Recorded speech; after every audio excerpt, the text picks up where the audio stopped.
नमस्कार दोस्तों, आज हम लोग इस वीडियो में क्लास 10th का एक बहुत ही इम्पोर्टेंट क्वेश्चन देखेंगे।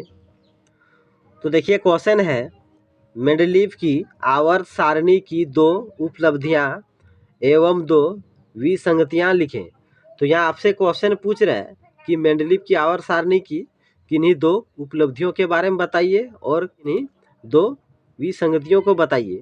तो ऐसे तो मेंडलीव की आवर्त सारणी की कई उपलब्धियां हैं और कई विसंगतियां हैं, कई कमियां हैं, लेकिन यहाँ आपसे क्वेश्चन इस तरह से पूछ सकता है, दो उपलब्धियां और दो विसंगतियां। तो इस वीडियो को ध्यान से देखिए। मेंडलीव की आवर्त सारणी की उपलब्धियां, तो आपको दो बोले तो दो लिखिएगा, तीन बोलेगा तो तीन लिखिएगा। तो ऐसे मैंने यहाँ तीन तीन करके लिखा है। मैंने ये ज़्यादा इसलिए लिख दिया है कि आप इनमें से किन्हीं दो को आसानी से लिख सकते हैं।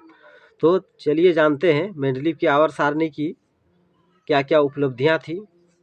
समान गुण वाले तत्वों को एक समूह में रखा गया। तो मेंडलीव ने क्या किए थे, जो समान गुण वाले तत्व हैं उन्हें एक ग्रुप में रखे थे। तो ये एक उपलब्धि था। चलिए आगे देखते हैं।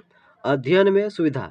तो मेंडलीव की आवर्त सारणी को अध्ययन करने में सुविधा होती थी। तो दूसरा उपलब्धि ये है कि मेंडलीव की आवर्त सारणी को आसानी से अध्ययन किया जा सकता है, क्योंकि उन्होंने आवर्त सारणी में तत्वों को अच्छा से सजाने का प्रयास किया था।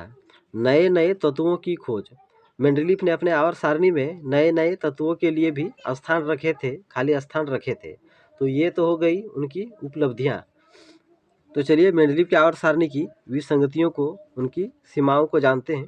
हाइड्रोजन की अनिश्चित स्थिति। तो मेंडलीव ने अपने आवर्त सारणी में हाइड्रोजन का सही स्थान नहीं दे पाए। समस्थानिकों के लिए स्थान उपलब्ध नहीं। तो मेंडलीव ने अपने आवर्त सारणी में समस्थानिक के लिए कोई जगह नहीं छोड़े थे। भारी तत्वों को हल्के तत्वों के पहले स्थान।